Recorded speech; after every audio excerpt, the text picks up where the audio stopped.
Superbe. Tout d'abord, bonjour à toutes et à tous. Merci beaucoup aux organisatrices et aux organisateurs d'avoir eu la gentillesse de m'inviter aujourd'hui pour donner une présentation sur la division des petites créances. Un gros merci spécifiquement à Dalia Gesualdo-Fecto, qui est définitivement la personne grâce à qui je suis ici aujourd'hui. J'aimerais d'abord, avant de commencer ma présentation, exprimer ma solidarité la plus entière et profonde envers les personnes qui sont probablement à ce moment même dans une audience disciplinaire à l'UQAM qui risquent l'expulsion pour des raisons de militantisme politique.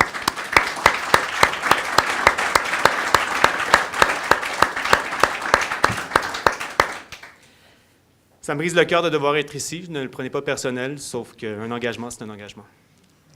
La division des petites créances de la Cour du Québec a historiquement été présentée comme étant le porte-étendard de la justice québécoise. Ce n'est pas pour rien que sa loi constitutive se nomme la loi favorisant l'accès à la justice. Lors de la présentation du projet de loi en 1973, le ministre Jérôme Choquette la présentait d'ailleurs comme étant l'incarnation même de l'accès à la justice et que sa fonction était d'assurer aux justiciables une administration de la justice simplifiée, facilement accessible, plus expéditive et moins coûteuse. Il souhaitait tout simplement rendre la justice accessible à tous les citoyens, peu importe leur origine sociale. Il était donc nécessaire de sortir de l'ornière, de l'excès de procédure, de l'excès de juridisme, comme il le disait lui-même, des tribunaux supérieurs afin d'offrir aux justiciables un tribunal qui serait près des gens, qui serait suffisamment décentralisé.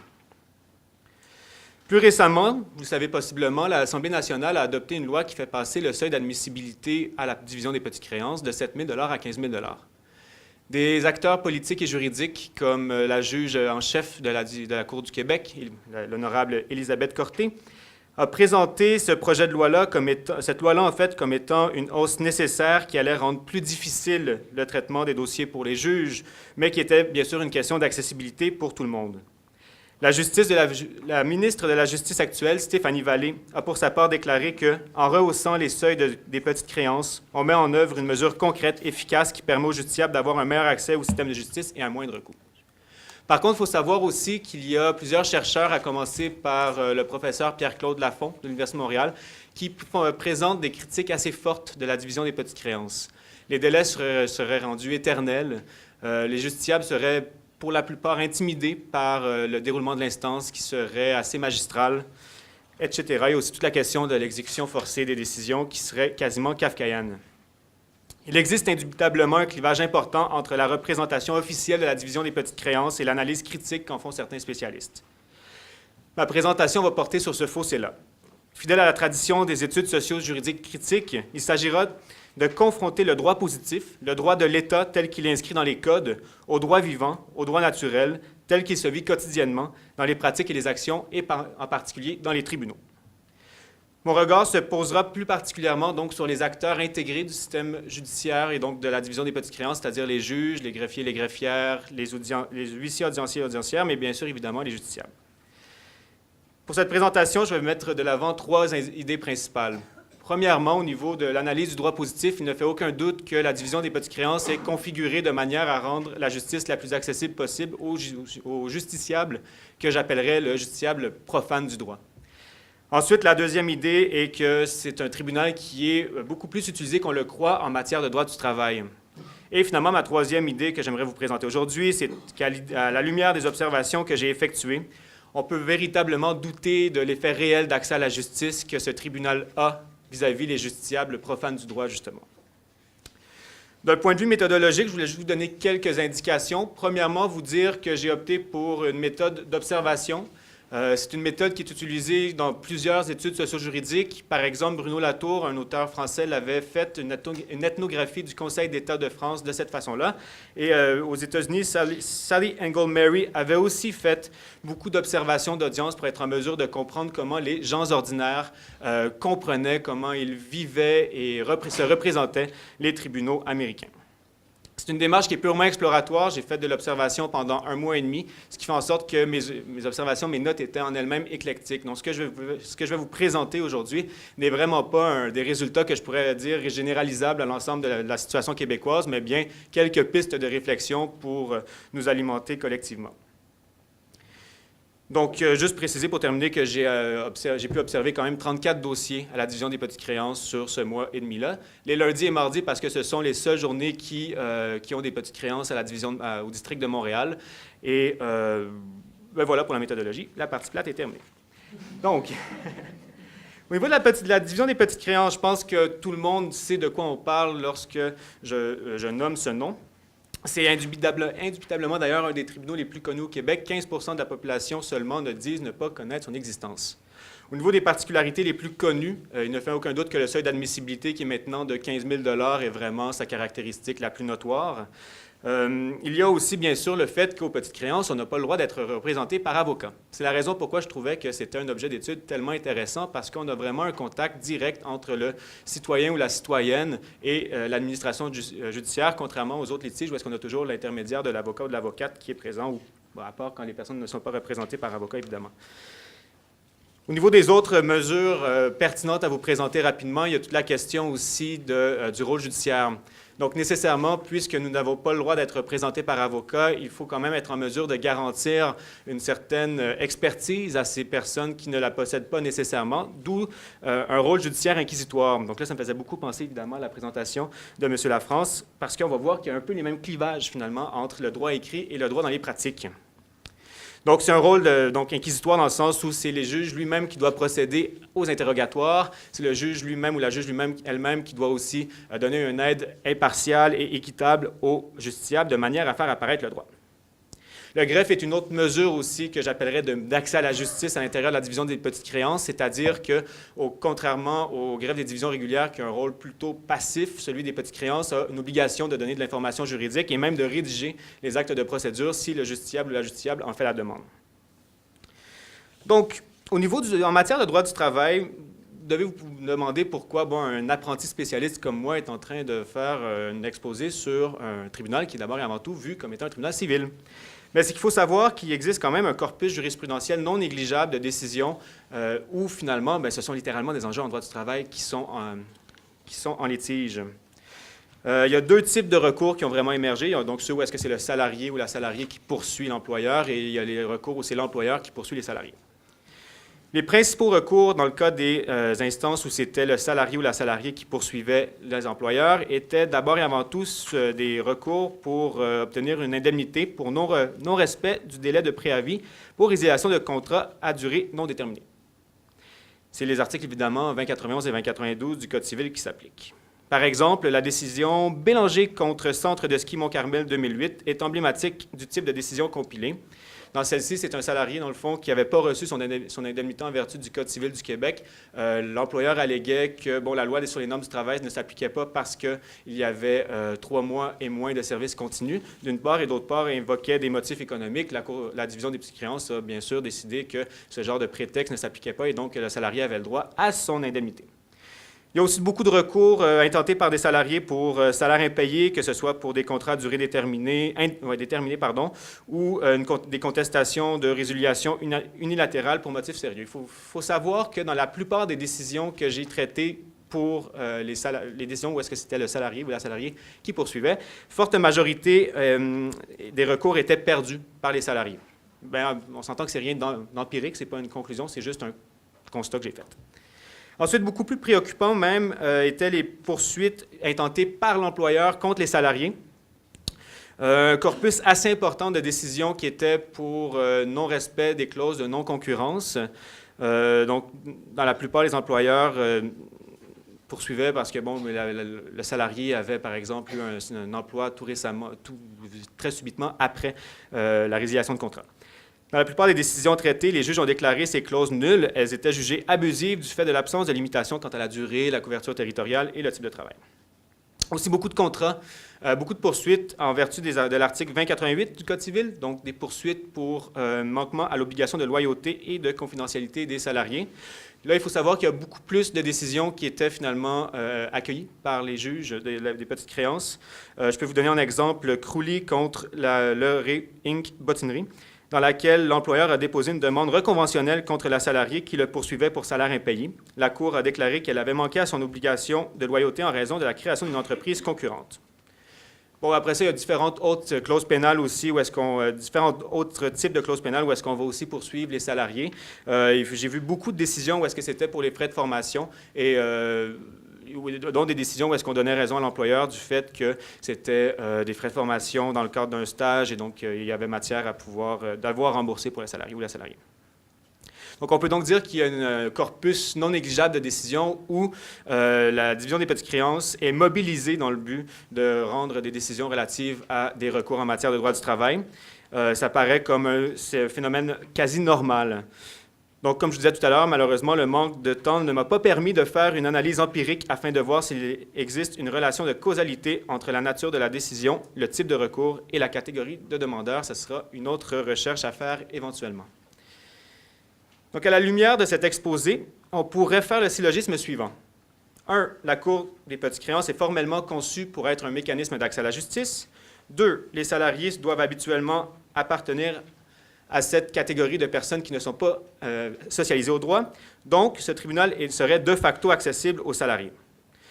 Bien que je ne sois pas suffisamment avancé dans mes recherches pour confirmer ou infirmer cette assertion, j'aimerais donc, à la lumière de mes observations, émettre quelques doutes par rapport à la véritable capacité de ce tribunal d'être ce à quoi il aspire.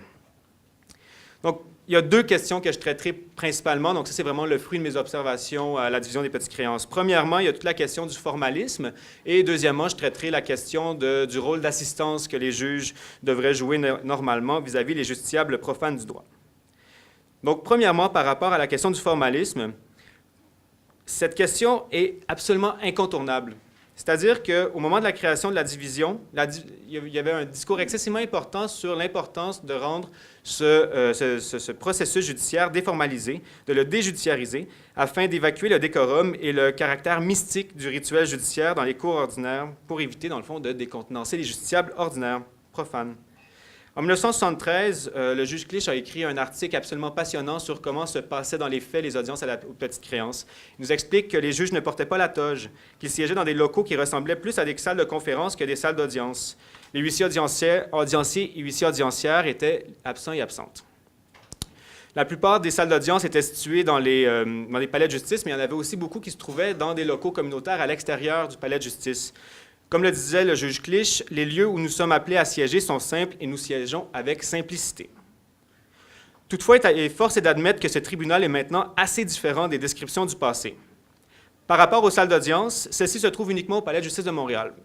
Vous êtes sans savoir que ce palais de justice se trouve dans le vieux Montréal, ce qui n'est pas nécessairement reconnu comme étant un quartier populaire ou résidentiel même. De plus, les locaux qui existaient auparavant, des locaux spécialement destinés aux petites créances, n'existent plus. Maintenant, les audiences vont avoir lieu à l'intérieur des salles d'audience de la Cour du Québec, division régulière. Donc, c'est d'une configuration classique avec les 2 parties qui sont une devant l'autre, la greffière ou le greffier qui est dans le centre et le juge qui est surmonté, comme vous le savez tous et toutes.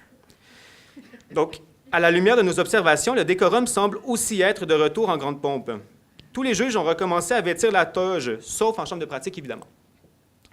Un juge de la Cour du Québec qu'on a rencontré informellement nous a d'ailleurs expliqué qu'il existait un débat dans la magistrature de la Cour du Québec entre les togistes et les antitogistes. Mais il paraît-il que ce débat fait rage. Je tiens à le préciser parce que le juge en parlait avec un espèce de sentiment d'appartenance assez fort. Donc, vous serez sans douter que le juge avec qui on en discutait était un antitogiste, d'où la raison pourquoi il se sentait très à l'aise d'en discuter, j'imagine. Donc, pour les togistes, la toge est absolument fondamentale parce que c'est celle-ci qui leur permet d'avoir l'autorité morale, l'espèce d'ascendance sur les justiciables. Pour les antitogistes, on considère que le fait de ne pas porter la toge les rapproche des citoyens et des citoyennes.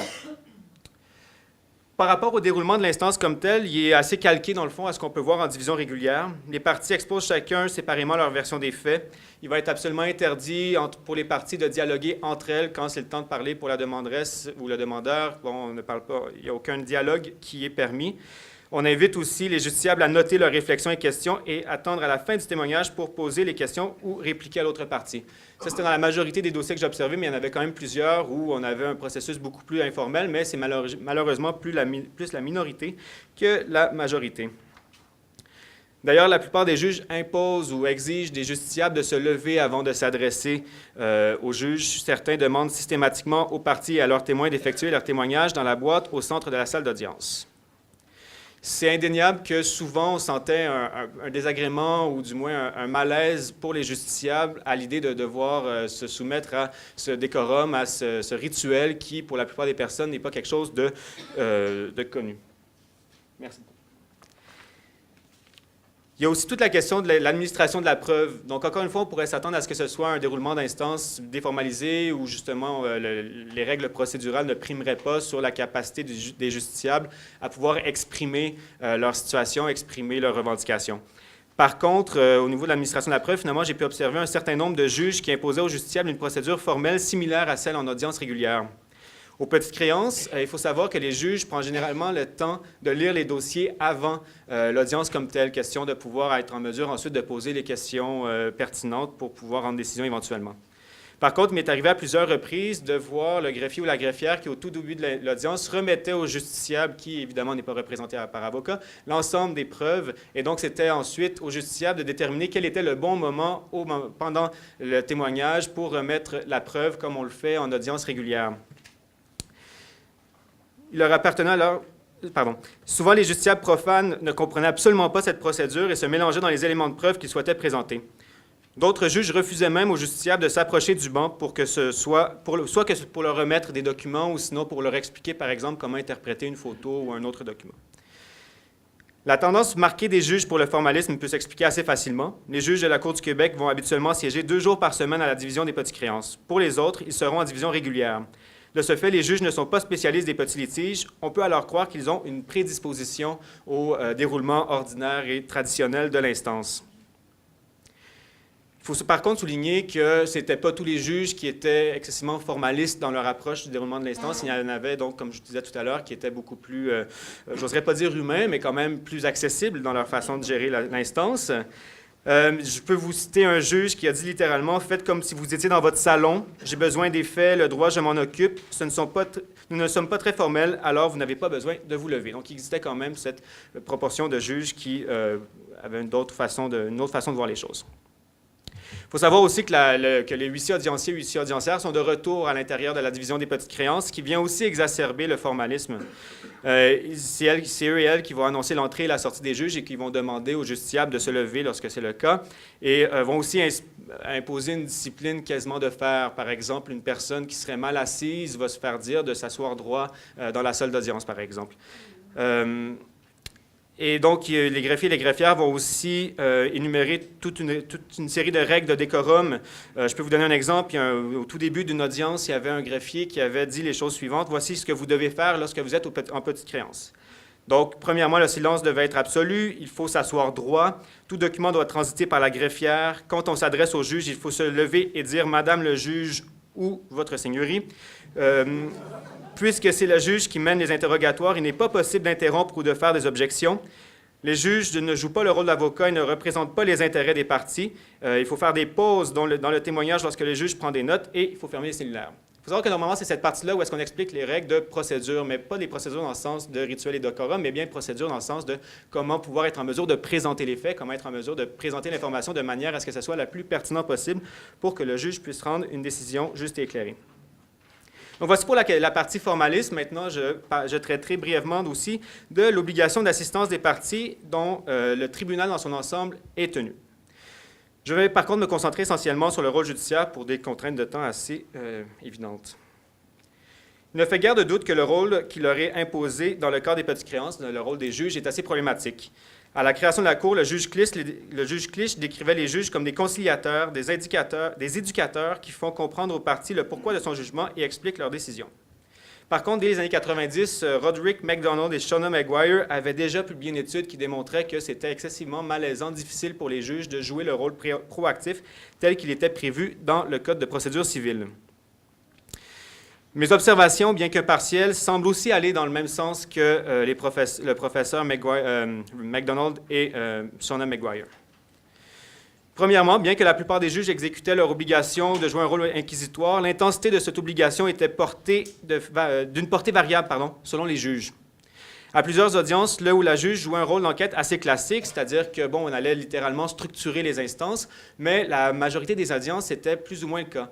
Je vous dirais que la majorité des audiences que j'ai observées, c'était d'abord le juge qui laissait les justiciables parler pendant peut-être une trentaine de minutes et, à la toute fin, posait quelques questions, d'avoir un certain éclaircissement sur certains points très précis. Sauf que ceux qui avaient le rôle plus classique et le plus complet, prenaient en charge ce qui pouvait parfois même ressembler à un examen médical, tellement on était dans le questionnaire très serré. D'autres juges donnaient l'impression d'être littéralement les avocats et les avocates des demandeurs du fait de leur vigueur, de la vigueur de leur interrogatoire et de leur contre-interrogatoire. Il y a des juges qui jouaient par contre un rôle totalement passif.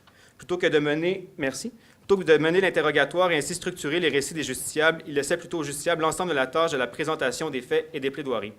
Il y a même un juge qui, pendant une audience, avait la tête qui semblait tomber vers le sol, sans vouloir faire de procès, de présomption, merci. Le langage était parfois peu adapté à la réalité d'un justiciable peu connu, qui connaissait peu justement le système juridique et son langage, ses technicités. On utilisait souvent des expressions comme fardeau de preuve, quantum, admission, somme forfaitaire, IPT, ITT, sans vraiment les expliquer. Il y a même des justiciables qui faisaient des erreurs et les juges allaient les corriger systématiquement. Par exemple, plutôt que de dire réclamation pour des petites créances, le justiciable allait dire plainte aux petites créances et donc le juge allait reprendre. Et un juge en particulier avait levé le ton une fois et avait dit c'est une traite bancaire et non un dépôt, appelez les choses par leur vrai nom. Donc, on voit qu'il y a vraiment un problème au niveau du langage juridique. Il y a un clivage important entre la façon dont les justiciables profanes au droit vont s'exprimer et la façon dont les juges vont s'exprimer. Ce clivage-là, encore une fois, peut s'expliquer, entre autres, du fait que les juges des petites créances ne sont pas spécialisés au règlement des petits litiges. Les juges des petites créances font aussi, comme je vous disais tout à l'heure, des audiences en division régulière, ce qui a pour conséquence, j'imagine, une espèce de schizophrénie entre un rôle inquisitoire et un rôle accusatoire. Ou un paradoxe, je devrais dire, plutôt. Donc, pour conclure, force est d'admettre que malgré la représentation officielle qu'on en fait, on peut émettre de forts doutes quant à la réelle capacité de ce tribunal à garantir un recours accessible et équitable aux justiciables profanes, comme par exemple les salariés. Autant le formalisme inhérent au déroulement de l'instance peut être déconcertant, voire rébarbatif, autant il n'est pas clair du tout que les juges soient en mesure d'effectuer avec brio leurs fonctions inquisitoires et d'assistance des justiciables. Dans un nombre très important de cas observés, je ne pense pas qu'il serait exagéré de parler d'un véritable choc culturel entre les justiciables profanes et les juges. La communication devenait à ce point laborieuse qu'on pouvait même se questionner sur l'équité de l'issue du litige. Je pense qu'on peut expliquer ce phénomène du fait du caractère autoréférentiel et fermé du système juridique. Le droit a son propre langage et sa propre logique. Ce qui est pertinent pour le citoyen ne l'est pas nécessairement pour le juge. À de nombreuses reprises, je fus témoin d'interventions systématiques du juge à essayer de restreindre le débat au niveau de la pertinence. Comme quoi, pour les citoyens et les citoyennes, la faute, le lien de causalité, le préjudice ne sont pas nécessairement un réflexe avec lequel on est né, par exemple. J'avais l'impression que souvent, pour les citoyens et les citoyennes, c'était pas un litige que ces personnes-là vivaient, c'était un problème, c'était un conflit, et espéraient trouver une instance, une institution où est-ce qu'il allait être possible de pouvoir en discuter de ce conflit et d'obtenir justice fondamentalement. Et donc, la question monétaire était existante, mais elle n'était pas non plus fondamentale. Par contre, ce serait trop facile de mettre toute la faute sur les juges des petites créances, bien au contraire. Ceux-ci font un travail excessivement exigeant dans des conditions particulièrement limitatives. Voici comment le Conseil de la magistrature, par exemple, venait décrire la nature de la fonction judiciaire aux petites créances. Le juge est comme un chef d'orchestre appelé à jouer de tous les instruments d'une pièce musicale qu'il ne connaît pas à l'avance, sous les yeux d'une audience qui ne connaît à peu près pas la musique, mais qui s'attend quand même à ce que sa version de cette pièce musicale soit considérée comme un chef-d'œuvre. En cette journée noire pour les politiques budgétaires, je pense qu'il n'est pas exagéré de dire que les juges des petites créances font également les frais, à une toute autre échelle que d'autres, des politiques d'austérité menées par le gouvernement du Québec. L'impératif d'efficacité de l'administration publique s'est transféré à la fonction judiciaire. Les juges sont de plus en plus soumis à des exigences de performance. C'est la justice, celle avec un grand J, qui en prend un coup. Le nombre de dossiers est rendu excessivement important. Les délais actuellement aux petites créances sont passés de quelques mois à 2 ans d'attente pour le district de Montréal. C'est un volume immense et les juges doivent habituellement gérer 6 dossiers par jour, ce qui est tout aussi herculéen. Avec la hausse récente du seuil d'admissibilité à 15 000 $, on peut s'attendre à ce que le rôle soit encore plus encombré qu'il l'est actuellement. À mon avis, cette hausse-là constitue ou peut être vue aussi comme une mesure d'austérité, c'est-à-dire on enlève des dossiers qui normalement auraient été en division régulière et on les transfère à une instance qui est beaucoup plus efficace du fait du nombre de dossiers qu'elle va gérer. En effet, bien que le gouvernement du Québec ait cette hausse des seuils d'admissibilité, donc qui aura des conséquences majeures sur le nombre de dossiers qui seront déposés aux petites créances. Cette hausse-là, par contre, ne fait pas l'objet de budget supplémentaire, ne fait pas l'objet, par exemple, d'embauche de nouveaux juges, ne fait pas non plus l'objet d'embauche de nouveaux greffiers et greffières. Donc, finalement, on se retrouve à avoir un nombre excessivement important de nouveaux dossiers sans avoir les ressources pour autant. Donc, je pense qu'il est important de préciser pour conclure que les tribunaux, comme toute autre institution publique, sont aussi inscrits dans un contexte politique et économique bien précis. Pourquoi pas espérer que les juges des petites créances participent aussi à la grève sociale qui aura lieu ce printemps. Merci.